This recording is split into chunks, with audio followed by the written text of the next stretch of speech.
inventors, that they inherit special abilities, they are geniuses, or they're in tune with the infinite mind, and the ideas somehow filter in. Well, this is the kind of nonsense. It's the same story about, is there intelligent life out there? The real question is there intelligent life here? We don't think so, not yet. I'm serious, I'm not kidding. What is intelligence? Well, the ability to reason things out. You can't have that ability unless you've had experience in particular areas. An Eskimo never dreams, I repeat this, of walking on a palm-fringed beach. Can you understand that? It is not possible unless he has seen motion pictures or something about the beach. It is not possible for any human being to build a frame of reference of any kind without experience. I know where every invention I ever made came from. I know the influence, the books I've read, the people I've known, everything that shaped those values. And sometimes people say, well, when did you think of that wonderful idea?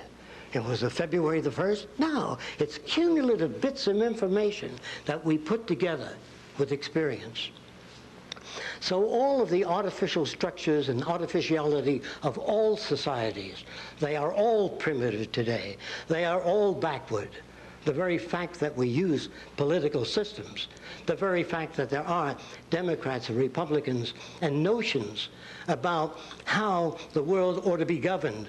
Now, scientists could not do a thing with that. If you want to put a man on the moon, you have to know what the distance is precisely. You have to know how much material you're lifting up toward the moon. You have to know how much force a human body can stand. Well, to start with, they don't have that information. So they build special devices, a big centrifuge. They put a human being in it, and they whirl it around. They say, how are you doing? And the guy conks out. And they say, well, this is how fast you can rotate certain groups of people. And they build data, and from that data they plan the moon voyage. The question then is, what kind of world do we want? How is it that we want our social system to operate? What makes criminal behavior? What are the factors that make a Jeffrey Dahmer? I'm sure you know who that was. Before Jeffrey, there was Albert Fish. I don't know if any of you remember Albert Fish. Albert Fish was a fine-looking gentleman. He ate 45 children. Well, you wonder, how can anyone do that kind of thing? I'm going to try to give you some idea of the background of Albert Fish. When he was a youngster, about 10 years old, he was touching his private parts. His mother was an old-time Baptist, and she says, you are going straight to hell. You will burn eternally. And that kid, Albert Fish, stuck needles into his genitals because he didn't want to burn in hell. And he took other children into empty lots and cut off their private parts because he wanted to save them. If you're brought up in a distorted environment, which we all live in today, any judge that raps the gavel and says 30 years is an ignoramus because he has no idea of the factors that shape human behavior. When you become aware, if you bring up a healthy boy with about 6 women, and one of the girls says, oh, did I see a gorgeous hat? That boy will pick up the same mannerisms, same facial expressions, and say, oh, I just love that hat. Because if that's the environment, and you're brought up in Italy, you say, hey, what's the matter? You like or you don't like? In other words, it depends on where you're brought up. Did you know that Lincoln was Irish? It depends on your group and the values that you exchange. And if you want a world without war, without hatred, without crime, and without stupidity, it can be arranged if you follow this bit. If we consider at some time, which society will at a later time, I hope it would be sooner, that all of the earth become the common heritage of all nations.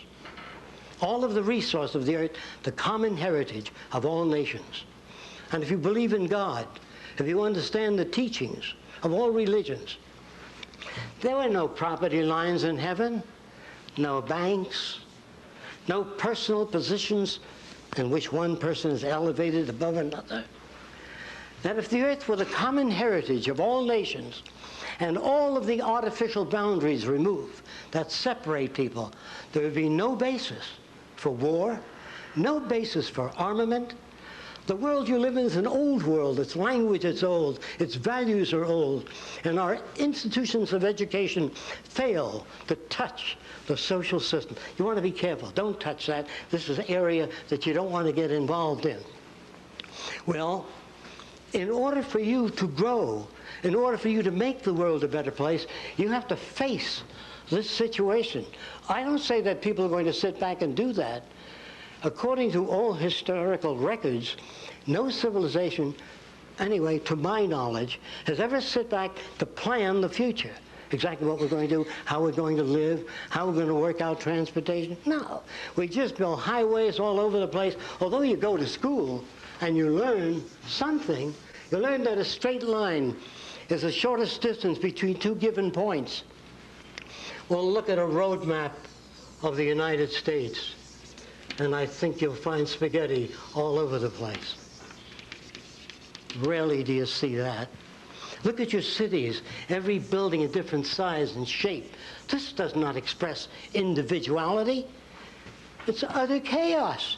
At 4 o'clock, all the cars come out of this building, and they can't get across that bridge. So you've got to build another bridge. So you elect people to political office that are totally incompetent. They are neurally bankrupt. I don't care whether you're Democrat or Republican. They don't have the value system to solve these problems that exist. They are not educated in that way. They're brought up with a uniform set of values. And they go out into the world, and this was a sad story of coming events. There are computers today, there are machines in existence today that can handle 500 trillion bits of information per second. No human comes anywhere near that. And you think that in the next 15 or 20 years there's going to be people in government? No way.